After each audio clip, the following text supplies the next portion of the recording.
भारतीय नागरिकत्व हा शब्द आपण किती वेळा ऐकतो नाही का? पण ह्याचा नेमका अर्थ काय?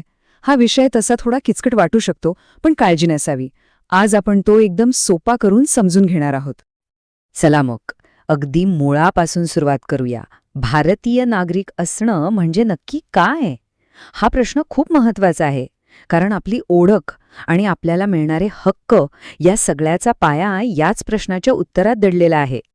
तो कोणत्याही देशाच्या नागरिकत्वाचे नियम कुठून येतात? अर्थात त्या देशाच्या सर्वोच्च कायद्यातून. आणि भारताच्या बाबतीत हा पाया आपल्याला सापडतो तो म्हणजे भारताच्या संविधानात.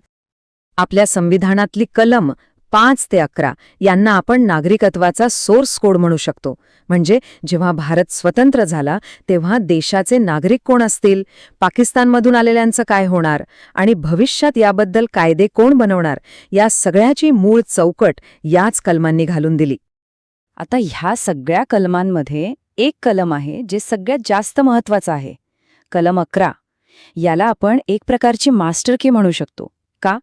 कारण संविधानाने स्वतः सगळे नियम बनवण्याऐवजी या एका कलमाने भविष्यात नागरिकत्वावर सविस्तर कायदे बनवण्याचे सगळे अधिकार भारतीय संसदेच्या हातात दिले. आणि मग काय, ह्याच अधिकारातून पुढची सगळी कायदेशीर रचना उभी राहिली. मग संसदेने ह्याच अधिकाराचा वापर केला आणि एक सविस्तर नियमावली तयार केली. तोच आहे आपला नागरिकत्व कायदा 1955. खरं तर आज भारतीय नागरिकत्वाचा मुख्य आधार हाच कायदा आहे.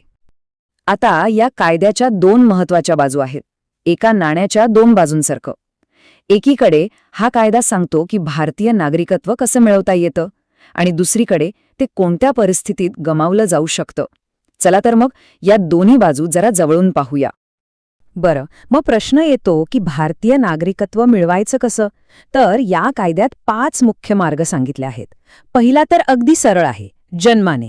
म्हणजे भारतात जन्म झाला की नागरिकत्व मिळतं, अर्थात यात काही अपवाद आहेत. दुसरा मार्ग आहे वंशानुसार, म्हणजे जर आई वडील भारतीय असतील तर. याशिवाय नोंदणी करून किंवा एखादी परदेशी व्यक्ती काही काळ भारतात राहिल्यास नैसर्गिकरणानेही नागरिकत्व मिळू शकतं. आणि हो, एक शेवटचा मार्ग, म्हणजे जर एखादा नवीन प्रदेश भारताचा भाग बनला तर तिथल्या रहिवाशांना आपोआप नागरिकत्व मिळतं. आणि जसं नागरिकत्व मिळवता येतं तसंच ते गमावण्याचेही 3 मुख्य मार्ग आहेत. एक, तुम्ही स्वतःहून नागरिकत्वाचा त्याग करू शकता. दुसरं, जर तुम्ही दुसऱ्या देशाचं नागरिकत्व स्वीकारलं तर भारतीय नागरिकत्व आपोआप संपतं. आणि तिसरं, जर फसवणूक किंवा देशद्रोहासारखं काही गंभीर कारण असेल तर सरकार तुमचं नागरिकत्व रद्द करू शकतं. कायद्याची चौकट तर आपण पाहिली, पण आजच्या जगात अनेक भारतीय जगभर पसरलेले आहेत, बरोबर? त्यामुळे 2 शब्द आपण नेहमी ऐकतो, ज्यात आपला खूप गोंधळ उडतो, NRI आणि OCI.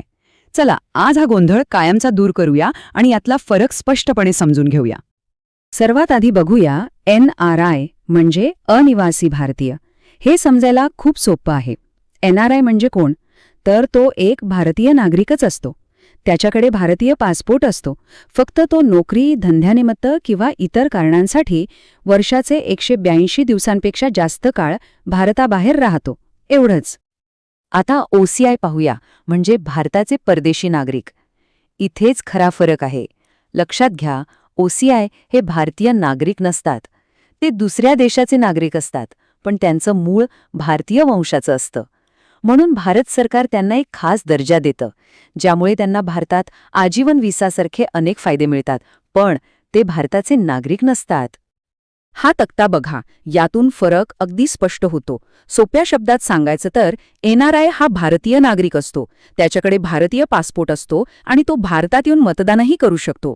याउलट OCI हा परदेशी नागरिक असतो, त्याच्याकडे परदेशी पासपोर्ट असतो आणि त्याला मतदानाचा हक्क नसतो. NRI ही एक तात्पुरती निवासी स्थिती आहे, तर OCI हा एक विशेष आयुष्यभरासाठीचा दर्जा आहे. आता एक गोष्ट लक्षात ठेवली पाहिजे की ही सगळी नियमावली काही दगडात कोरलेली नाहीये. 1955 पासूनचा हा कायदा काळाच्या गरजेनुसार आत्तापर्यंत तब्बल 6 वेळा बदलण्यात आला आहे.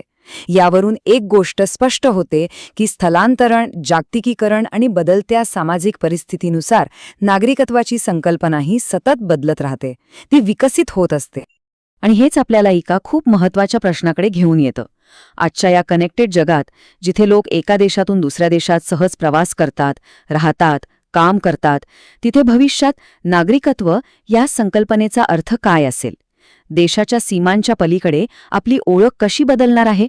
हा विचार करण्यासारखा प्रश्न आहे, नाही का?